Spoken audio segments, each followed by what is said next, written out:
Morgan, look at me. Breathe. Sip this water, slowly.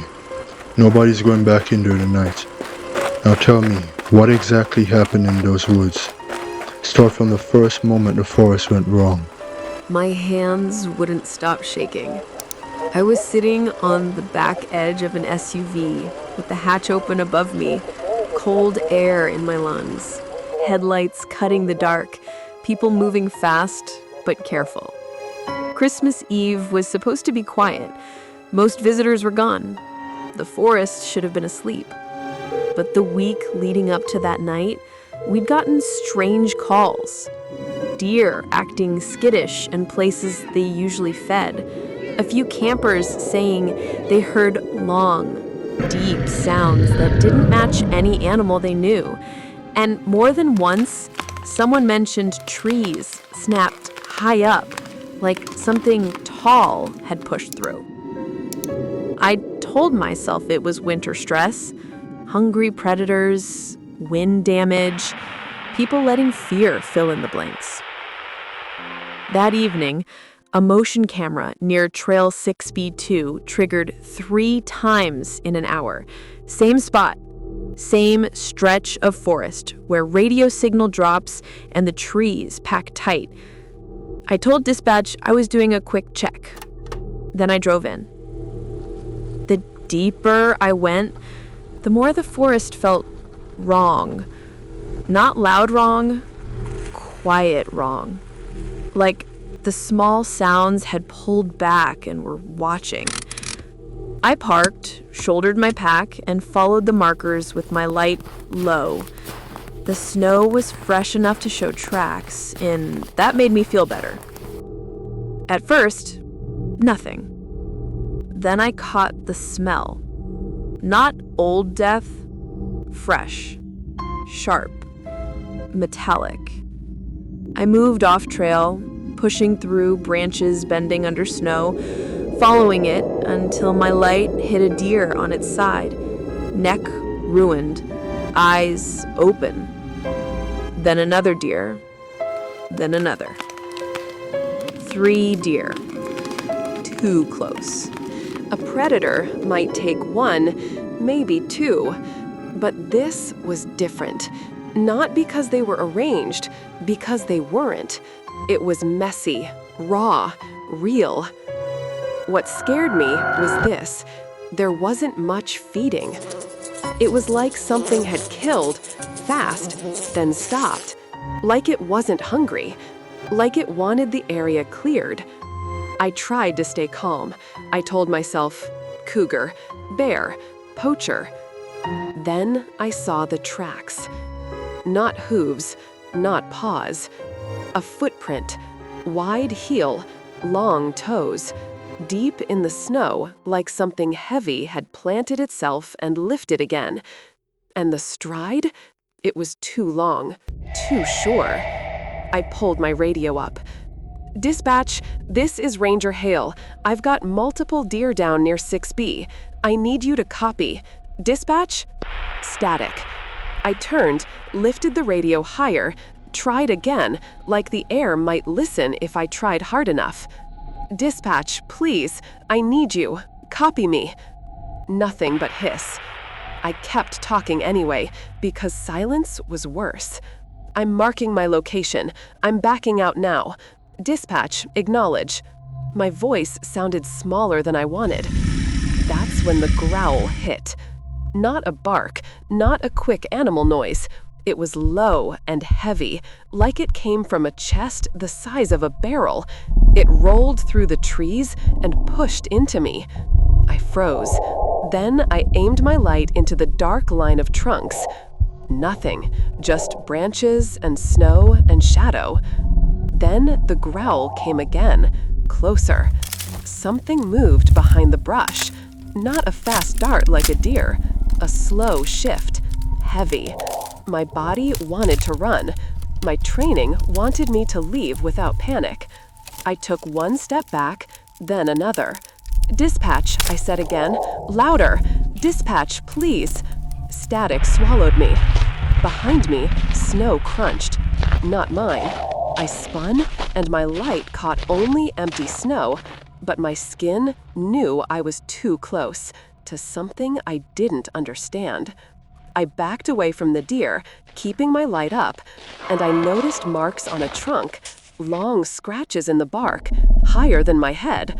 Another tree had been pushed over, not snapped by wind, but folded and broken, like something with strength had forced it down.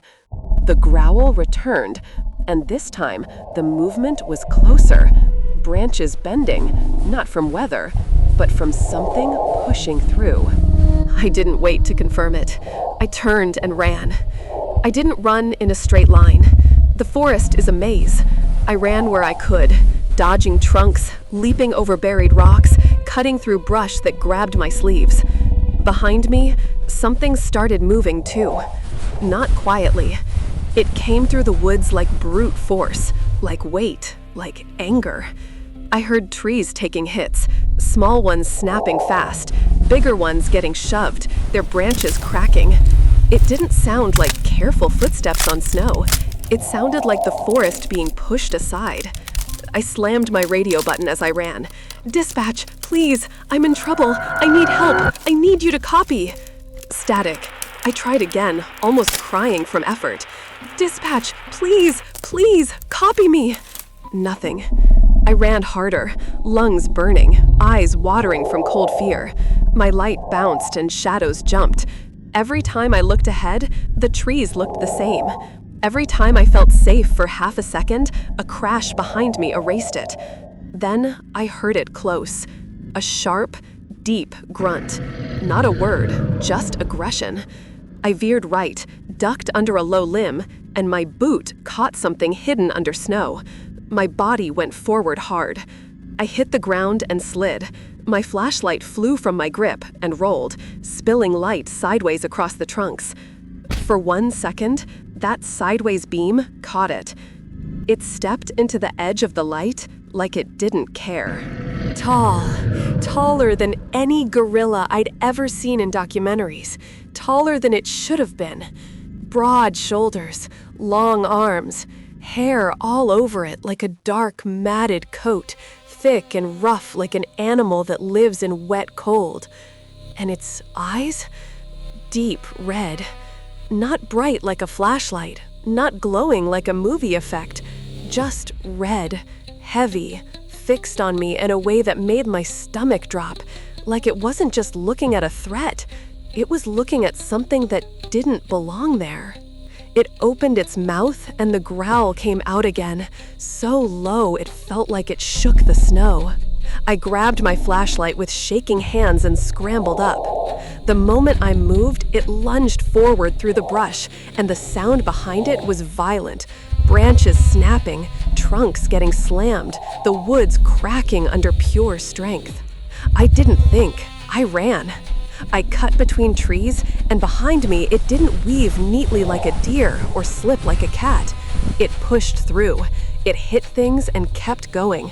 The noises were ugly, wood breaking, snow spraying, bark tearing. I tried to hide once, diving behind a fallen log, pressing myself into the dark with my light off. I held my breath until my chest hurt. The crashing slowed.